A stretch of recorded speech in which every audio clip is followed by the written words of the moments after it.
welcome, Raine. Although your pen Hi. name is technically SW Raine. It is SW Raine, but I go by Raine. All right. So let's get down to your bio first, because I absolutely love your bio because you were born in Canada. I was. Tell us more about your moves in Canada and what brought you to the US. Well, I moved a lot because I'm a military brat. So both of my parents were military, and I was actually born in New Brunswick, but I moved a lot in between Ontario and Quebec. Hmm. And I met my now husband. I met him at a convention in Toronto. So I moved in 2004 is when I moved to Michigan, and I've been here since. You've been here 20 years now. Yes. in September, Wow. in September, it's going to be our 20th wedding anniversary. Oh, wow. So you got married right after moving to the States then? Yes, I had a 3 month deadline. Oh, Basically, I had 90 days to get married. You know that 90-day fiance thing? That's an actual thing. it's real. It is real. I had 90 days to get married, or else I'd get deported. So we got married within those 90 days. Nice. So you moved in 2004. When did you meet him though? I met him around 2000. Okay. Yeah, we met at an anime convention in Toronto. Oh, And nice. that, for me, it was an hour north of where I lived, and for him, it was 5 to 6 hours, depending on Toronto traffic. Depending on Toronto traffic, it's kind of like Depending on Toronto. Detroit, Yeah. a big fiasco. Awesome. So you've always loved reading and writing. Yes. So what took you into, because your books are steampunk and urban fantasy. Yes. So what took you into that, to those genres? Well, I always loved, and I mean, I always loved reading. I read anything. I'm a mood reader. But the ones that were my favorite were the urban fantasy. Now, I didn't know that term at the time. I just knew that it was real life with Mhm. magic. And those were always my favorite to read. So when I was in high school, we received something in the mail from the Institute of Children's Literature in Chicago. No, not Chicago, but it's in Illinois. Oh, okay. It's not Chicago, but it's in Illinois. So we received something in the mail for writing courses for children's literature. Hmm. And my parents actually signed me up for it. So I had to fill out their qualification form. Mhm. So it was like, they gave me, one of the things was I had to write an instruction on how to tell a kid how to do something. Oh, On okay. another one was they gave me, I don't know, like a prompt, and I had to like create a little mini story of like 100 words or less. And so Mhm. anyway, they gave me this form, and I filled it out, and I got in. Oh, So nice. I was right. So still a teenager, I got in, and I actually finished the basic course. I got my certificate and everything, and it also gives you like college credits also. Oh, nice. So yeah. So when I finished the basic course, I actually went ahead and took the advanced course. So I have 2 certificates in children's literature. But while I was doing the courses in children's literature, I was all like, okay, well, this is great and all, but I would also one day really love to write an actual like huge novel. Mhm. And by huge, I don't mean like 100,000 words, because I can't even read those. But I meant like, novel worth, so 50,000 words or more, right? Right. So what I learned in those children's courses, I applied to my novel writing. And of course, I mean, obviously, I'm learning every day, but that's how it started. And I had always written stories. I actually The earliest story that I can remember, and my dad actually kept it. I don't know what happened to it now, but it was like fan fiction, even before I knew what fan fiction was, of Mm-hmm. Super Mario Brothers. Oh. And so that was me as a kid writing stories. So I've always loved writing. So in 2011 is when I decided, you know what, I'm going to publish a novel. Ooh. But unfortunately, um, back then, there wasn't a lot of information online on how to go about doing it. Mm-hmm. So that's why the Technomage came out in 2020 instead of 2011. Mm. But it was always a thing that I wanted to do. So you've Now, got the oh, sorry. you've got the three books. So Yeah. you mentioned the Technomage, and then what is your second book then? So the second book is Rise of the Sky Pirate. And that is a spin off prequel to the Technomage. Spin-off prequel. Spin-off prequel. So I have one of the Sky Pirate captains in the Technomage. His sole purpose was to get the characters from point A to point B, and he did that. And then when he was done, I was all like, you know what? I really like this character, and I need to know how he became that Sky Pirate captain. So Oh, the story is all about him, and it takes place 15 years prior to the events of the Technomage. nice. And then your third book is The Elemental's Guardian, Yeah, which you're going to be, it's in the book cover contest for our November yeah, event. And you've got that book cover with you.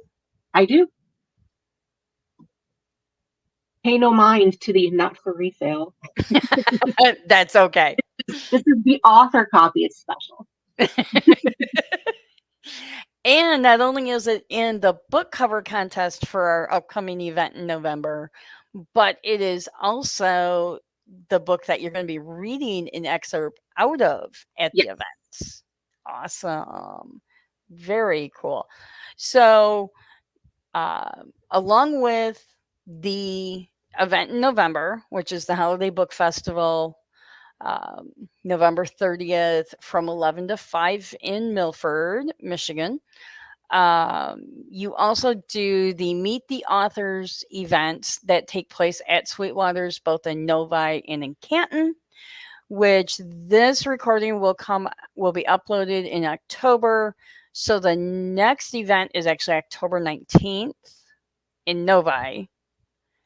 And there's no Meet the Author events in November because we have the Holiday Book Festival. And Raine, what else are you doing in November?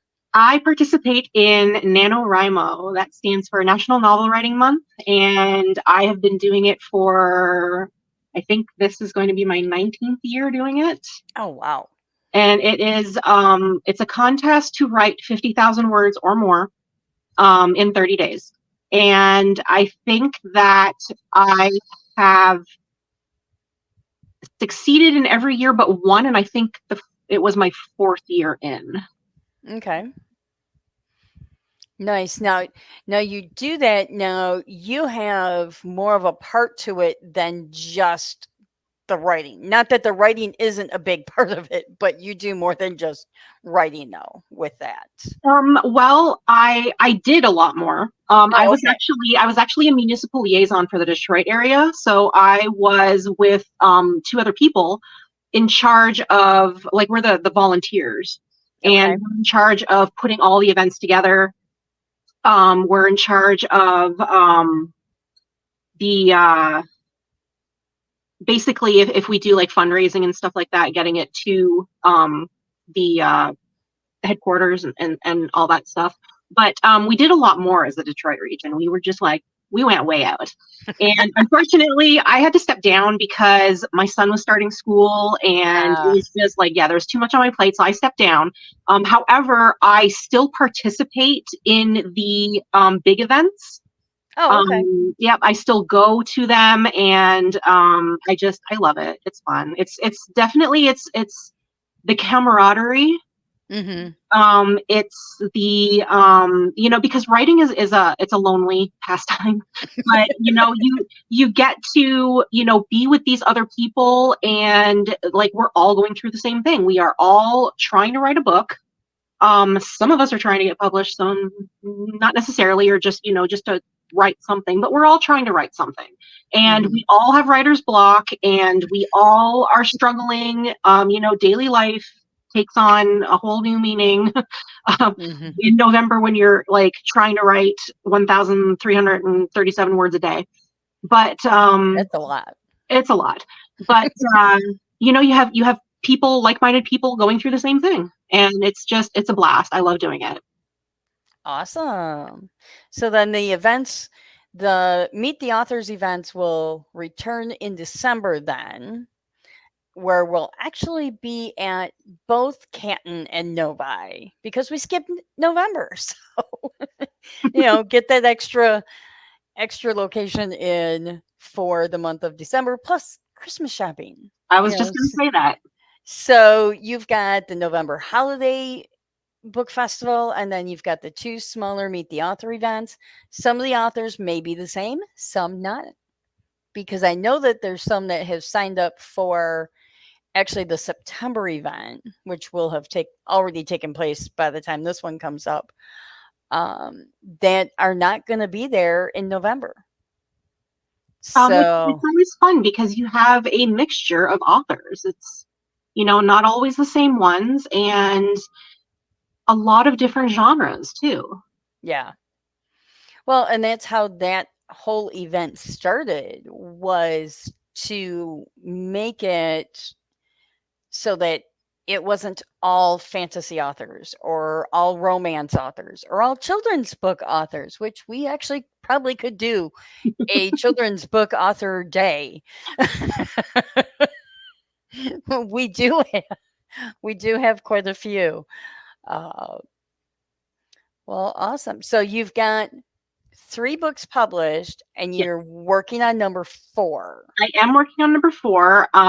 As of today, I did get my beta reader feedback returned. So now I have to go through my editing stage again. It's not as big as when I got my alpha reader feedback, because that was a lot of big changes where I did major revisions. I made whole new chapters. I scrapped a whole bunch of chapters. Like, it's basically a whole new book to what my alpha readers had read. My beta reader feedback was way better. However, this time it's a lot of little details. So it's going to be Ah. tedious work because it's going to be a bunch of little details, but my book is going to be better for it, and I am so excited to get it out. Do you have a projected date of when that's going to come out? I do not. No. And I don't like I like, having dates where I give you like a rough ballpark. And Right. this book, basically it ruined everything. Okay. It ruined everything because I had a projected month that it was going to come out. And I actually didn't even, when I was advertising it, I didn't specify the month, I specified the season.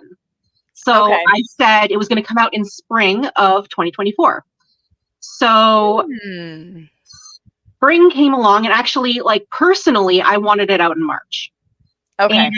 And March came along, and I was nowhere near done with my edits. So I said, well, in all technicality, like, summer starts June Mhm. 21st. So I Right. have until June 20th to be considered spring, right? Right. Right. So so when June 20th came about and my book was still not done, I was all like, okay, well, then I guess it's not coming out in spring, but I didn't want to make another promise that I was Right. unfortunately going to have to break.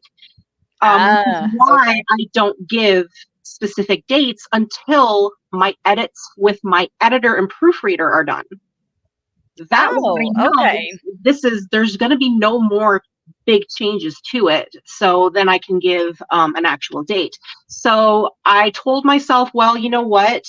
since I can't make spring, I Mhm. want it out by the end of 2024. But the way we're going and the amount of changes that I need to make and the where I'm at in the timeline of my publishing, it might not happen. So I make no promises. It'll be ready when I say it's ready. Well, that's good, and that's a good insight for readers, though, that it's not a matter of just typing it out and then sending it off to the publisher and poof, it's done. There is multiple levels of editing and before it gets to that, and that's why a lot of times authors don't give you it'll be out in whenever, because they don't know. Yeah. You And know, you know that a lot of people, or at least the ones that, because I also I have a coach, mm, and I know that a lot of the people who have worked with my coach give themselves a date and they promise that date and then they rush to get it out by that date. But in the mhm, process, they're rushing. And mm, not only are they, first of all, stressing themselves out, yeah. ripping out their hair because like they are approaching burnout territory and all that stuff just to make that promise, but they're also skipping steps. And when Ah, you skip steps, then bad things happen. mhm, And yep. So you have your first round of alpha readers that's that done. Yep. get your first I guess what I would call brain dump, or Well, do you self edit before you get it to them? I self edit before I get it to them because I only ever write in November. That is the only time I do my writing is for Ah. NaNoWriMo. I do not write any other time of the year. And in November, because you are on a strict timeline of 50,000 Mhm. words in 30 days, we like to say it's quantity over quality. Yes. And we Yes. also, right, and How we well can you also, describe that red handkerchief? um, I am a bare bones drafter, Okay. meaning I describe things at the bare minimum description. I mostly have dialogue and action scenes. I Okay. don't do a lot of description. I don't do a lot of internalization. I have to hurry up and get it out of my head before I forget. Oh, yeah. But also, like when you build a house, you have to start with the foundation. Yep. So, and then another thing is, in Nano, what we say is that if you write something and you don't want that, instead of deleting it, because those are precious words that you wrote, cross it out and write that never happened, this did, and then continue on. So Okay. when I am done writing, I have to go back through and fix those parts before Okay. I can send it out to my alpha readers. But the alpha readers are basically they're my warriors. They Yeah. are reading a bunch of nonsense and telling me whether or not this can be a book. Okay. And what had happened with this round of alpha readers is that I had a major problem with slow pacing. Oh, okay. And not only that, but I had a slow pacing issue in the Elemental's Guardian as well. And Mm. from my reviews of the Elemental's Guardian, I was all like, okay, I need to watch out for that. Mhm. Because, and I know they say that reviews aren't for the authors, but I like to learn from them. Hey, So, some of them you can. right. So I learned that I need to work on my pacing. So when I was doing my revision for the second book, I went, yep, there's a huge pacing issue right there. And my alpha readers also pointed it out, which is why I had to basically scrap everything and write a whole new book. Oh, wow. So, right. So then it went to my beta readers, and the beta readers are less along the lines of, is this going to be a good book? Mhm. versus um, discovering plot holes, which two of them did. Mhm. Um, I read a little bit of their feedback. Haven't started fixing anything yet, but I read a little bit of feedback. So some of them discovered, like two of them discovered plot holes. Um, Mhm. two of them actually discovered one of the same plot hole, so that I Oh, that's definitely have to good. fix. Right, I definitely have to fix because two people pointed it out. Yeah. Um, one of them pointed out a tiny little discrepancies, which can be fixed. Another one pointed out a motivation issue. So they get more into the nitty gritty than Okay. the alpha readers do, Now, and that's where I'm at. how did you find your alpha readers and your beta readers? Well, for this round, it was a return of the ones from the first book, but I actually had very bad luck with that in the beginning with the Technomage. So my Mhm. alpha readers, I had my mom Mhm. and I had two friends. And when it came down to my deadline, nobody had given me feedback yet. Oh, jeez. Yes. Now I can't force my friends to give me Right. feedback, but I called my mom and I was like, Mom, please, I need your feedback.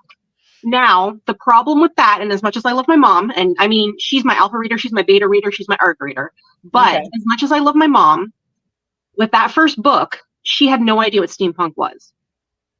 Ah. And also, being my mom, she's kind of biased.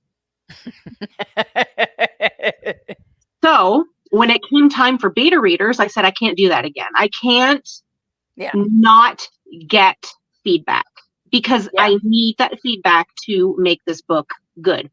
So what I did was I got a mixture of people who read steampunk.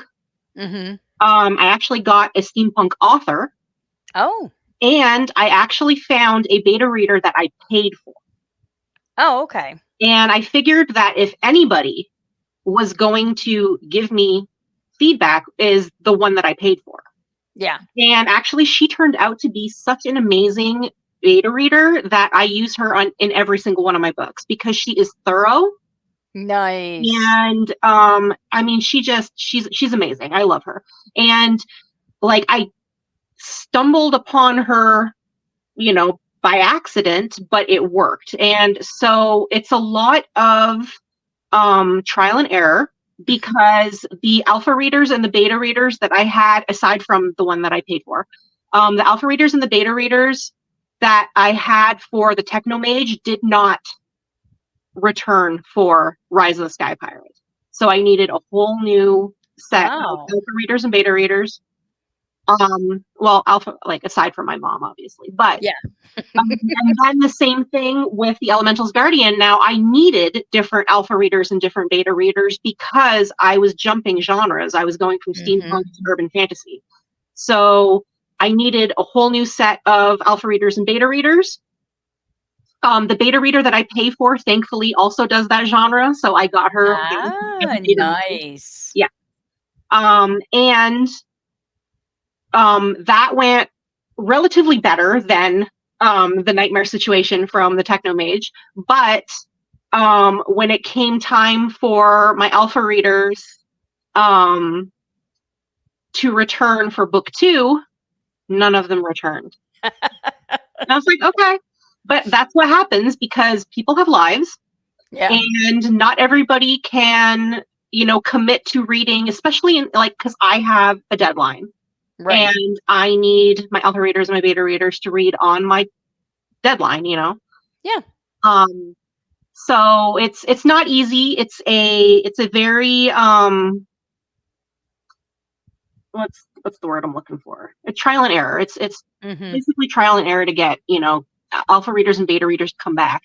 But it's slowly happening. Like I said, I got the one beta reader who comes back.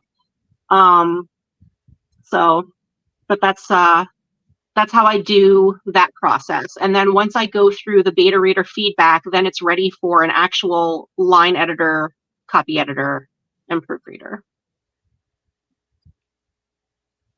So you explained urban fantasy. How would you explain steampunk? Steampunk is Victorian era with modern technology. Okay. And the example that I love giving the most is in the Technomage, I have Ikara, I'm one of the main characters, using a computer. But it is, those big screens that, the big box screens. Mhm. And I mean, this thing is just huge. And in order to turn it on, he has to pull a lever. And when he pulls this lever, the steam shoots out, and so it was fun to play with. Oh, Um, nice. yeah, Mhm. so that's how I that my favorite part of describing steampunk to people who've never heard steampunk before. Also, um, I know that a lot of people have seen Wild Wild West with Will Smith, Mhm. and so that movie is steampunk. And it's Western steampunk, but it's still steampunk. So when I Mhm. mention it, to people during events, I was like, "Have you ever seen Wild Wild West with Will Smith?" And they're like, "Yeah, yeah." And I was like, "Okay, well, that is steampunk. It's Mhm. lots of gears, lots of gadgets. You have the top hats, the corsets, the goggles. Mhm. During events, I wear my top hat with my I was goggles." gonna say, you have that top hat at events, so, people will be able to see that if they come and see you in November, Yes. which you'll be just ending your writing session, your huge writing session. If all goes well, I will have those 50,000 words written by then. It's a good goal, and with it being the very last day of November, it fit, thankfully. So I'm so glad. I'm looking forward to seeing you in November. Normally, we would see each other at the Meet the Author events, but you actually help now with setting those up physically the day of and Yes. getting the signs out, and which is greatly, greatly appreciated. Well, I think that we will wrap this up, and I will see you in November. All right. Thank you so much for the interview. Thank you.